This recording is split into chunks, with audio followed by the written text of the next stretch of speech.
Books that स्पीकमध्ये तुम्हा सर्वांचं स्वागत आहे.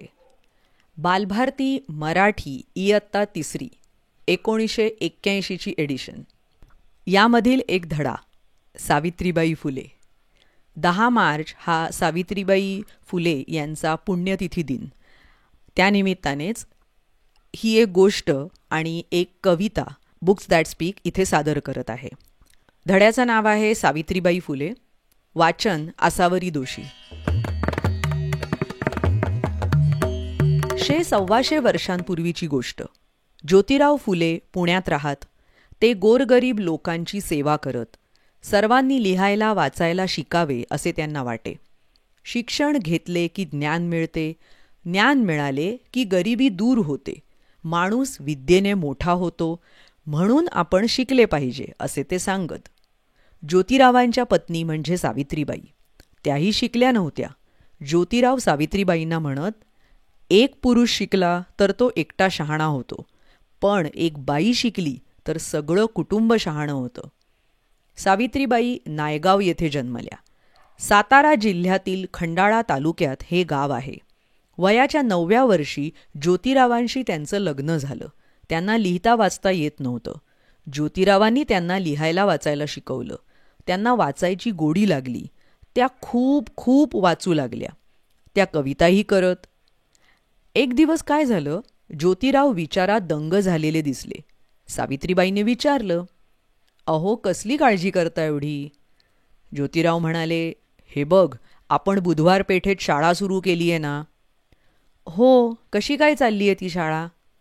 ज्योतिराव म्हणाले, तशी बरी चालली आहे, पण काय? थांबलात का असे? काही अडचणी आहेत का?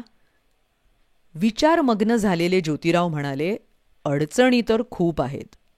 सावित्रीबाई बोलल्या, मला त्या निवारता येण्यासारख्या आहेत का? मी काही मदत करू का? सावित्रीबाईंनी अगत्याने असं विचारल्यावर ज्योतिरावांना आनंद वाटला. ते म्हणाले, हो, तू मदत करू शकतेस. शिकवण्याचं काम तू सांभाळ. तू शिकवायला आलीस तर शिकायला येणाऱ्या मुलींची संख्या वाढेल. सावित्रीबाई आनंदाने म्हणाल्या, मी जरूर येईन. सध्या किती मुली आहेत? आहेत 6-7 तरी आहेत. ज्योतिरावांना धीर देत सावित्रीबाई म्हणाल्या, असू द्या, या मुलींना चांगलं शिकवू, इतर मुली हळूहळू येतील. बुधवार पेठेतील या शाळेत सावित्रीबाई शिकवायला जाऊ लागल्या. मुलींनी शिकावे हे त्या काळी लोकांना पसंत नव्हते. बायकांच्या जातीला शिकून काय करायचंय असं लोक म्हणत. इथे तर एक बाई शाळेत शिकवायला निघाली. काही लोक यामुळे बिथरले, नाना तऱ्हांनी त्रास देऊ लागले. त्यांच्या या त्रासाला कसलेही ताळतंत्र राहिले नाही.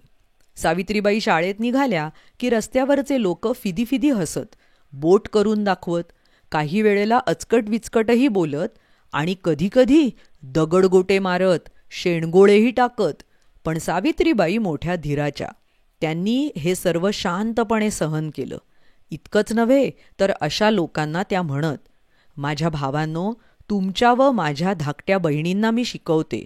तुम्ही खुशाल दगड मारा, शेणगोळे फेका. हाती घेतलेलं हे काम मी सोडणार नाही. सावित्रीबाई जशा बोलल्या तशा वागल्या. ज्योतिरावांना आपल्या पत्नीचा केवढा अभिमान वाटे. त्यांनी गोरगरीब, दलित, पीडित या सगळ्यांना जवळ केलं. शिवाशिव मानली नाही. स्वतःच्या घरातील आडाचे पाणी त्यांनी दलितांना भरू दिले. हा हिंदू, तो मुस्लिम, हा ख्रिश्चन, तो शीख असा भेदभाव ते करत नव्हते. जातपात मानत नव्हते. ज्योतिराव मरण पावल्यानंतरही सावित्रीबाईंनी आपले समाजकार्य पुढे चालूच ठेवले. 1897 प्लेगची भयंकर साथ सुरू झाली. ही साथ खेडोपाडी पसरली. अशा साथीच्या वेळी लोक भीतीने घरेदारे सोडून रानात जात, गावेच्या गावे ओस पडत. अशात कोणी प्लेगने आजारी पडला तर त्याची सेवा करायला कोण तयार होणार? पण सावित्रीबाई डगमगल्या नाहीत. त्या पुढे झाल्या. अशा लोकांची सेवा करू लागल्या. दुर्दैवाने एका रोग्याला दवाखान्यात नेता नेता त्यांनाही प्लेगने गाठले. गोरगरिबांची, दीनदुबळ्यांची, अनाथ अपंगांची आणि रोग्यांची सेवा करता करता त्यांनी आपला देह ठेवला. सावित्रीबाई या जगातून गेल्या, पण कीर्तिरूपाने त्या मागे राहिल्या. आता ऐकूया एक छोटीशी कविता. किशोर जानेवारी 2024च्या अंकातील ही एक कविता आहे. कवितेचं शीर्षक आहे ज्ञानज्योत. कविता लिहिली आहे संगीता बाजीराव ठुबे. उघडुनी ज्ञानाची कवाडे केला श्री गणेशा शिक्षणाचा. स्मरू त्या क्रांती ज्योतीला दाखविला मार्ग जीवनाचा. सोसल्या अनंत अवहेलना परीन सोडिला विचार. मोडून साऱ्या परंपरा ध्येयपूर्ती एकच निर्धार. लाविली ज्योतीने ज्ञानज्योत करुनी दूर अंधकार. तिमिरातून तेजोमय जाहला उषक्काल. स्त्रियांचा तू अभिमान वाढविला तयांचा सन्मान. पचवुनी नाना अपमान साऊ सोबत ज्योतिबा महान. लावू ज्योतिसम ज्ञानदीप स्मरू अंतरंगी इतिहास. जपू तव पाऊल खुणा हाच आमुचा राहील ध्यास. हाच आमुचा राहील ध्यास. 10 मार्च या सावित्रीबाई फुले यांच्या पुण्यतिथी दिनानिमित्त बुक्स दॅट स्पीक कडून ही गोष्ट आणि ही कविता या रूपाने एक नम्र आदरांजली. धन्यवाद. भेटूया पुढच्या प्रस्तुतीत. धन्यवाद.